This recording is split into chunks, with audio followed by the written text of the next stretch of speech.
Hi folks, welcome to your mwis Friday Planner in association with Ellis Brigham. I've had a taste of winter this week on the mountains, but some milder air is coming back in through this weekend, and it's a generally wild autumnal pattern as we head through the final week of October, with wind and rain very much in the forecast.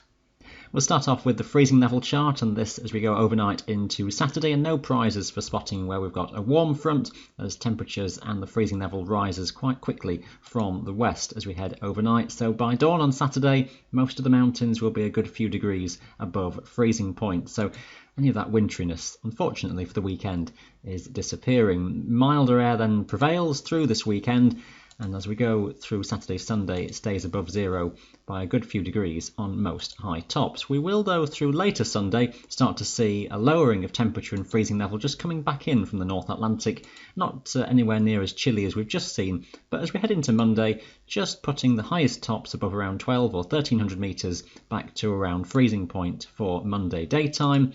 And then temperatures will rise once again, heading into Tuesday as the next push of milder southwesterlies comes in. That takes us into the middle of the week, and we may only then just get grazed occasionally by air that's close to freezing point on the highest northern and western Scottish tops. By and large, the middle of the week is a mild one, perhaps just a bit chillier again by the time we get to Friday.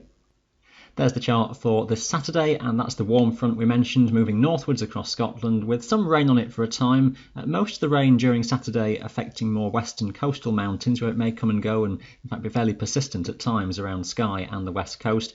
Elsewhere, more a story of drizzle and some brighter conditions across more eastern regions of Britain.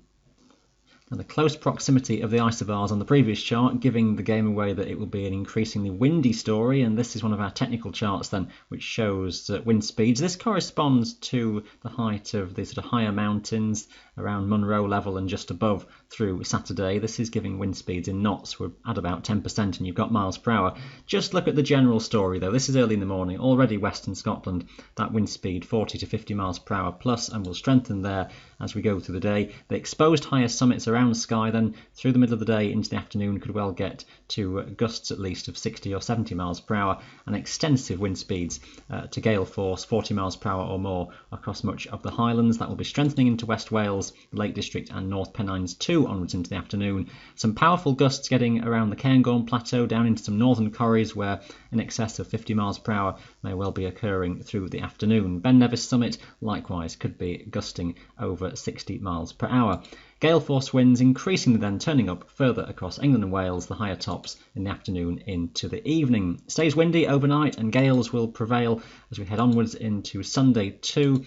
Strongest across England and Wales in the morning, maybe just easing down a touch there through the day, but staying windy overall, and western mountains in Scotland again, wind speeds often near to gale force, and around the west coast gusting over 50 miles per hour on high tops again.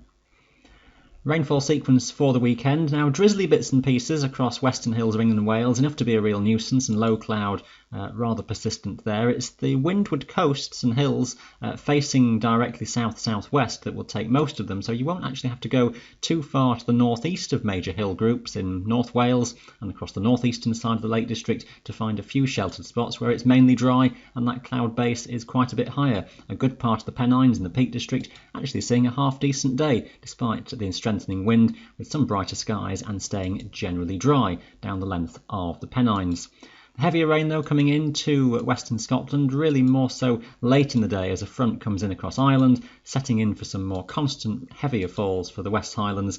As we go forwards now in 3 hour steps onwards overnight into Sunday, that rain becomes extensive across a good part of western and northern Britain. That front bringing that rain will track further eastwards as we go into Sunday morning, moving across the Pennines by this stage as well, and areas of rain on the back edge of that front will continue to affect western hills of England and Wales, and some showers coming into western Scotland which may well merge into some longer spells of rain at times as well. The main front, it looks as though, does get a move on and shift its way eastwards through the day, but it's still the following dregs that could lead to rather wet conditions across many western mountains through Sunday daytime. More eastern parts of the Highlands and across the northeastern side of the Pennines getting away somewhat drier. That's Sunday's synoptic chart. Then the bit of a wriggle on the weather front is a slight complication in terms of how quickly it clears. It's a wave on the front, and that may just take its time to get out of the way, and it's what really helps the thing just leave its dregs of rain around for quite a while. The whole feature is moving through, and then another occluded front, which has just got more organised areas of rain and showers, is the feature that moves into western Scotland as we head further onwards through the day.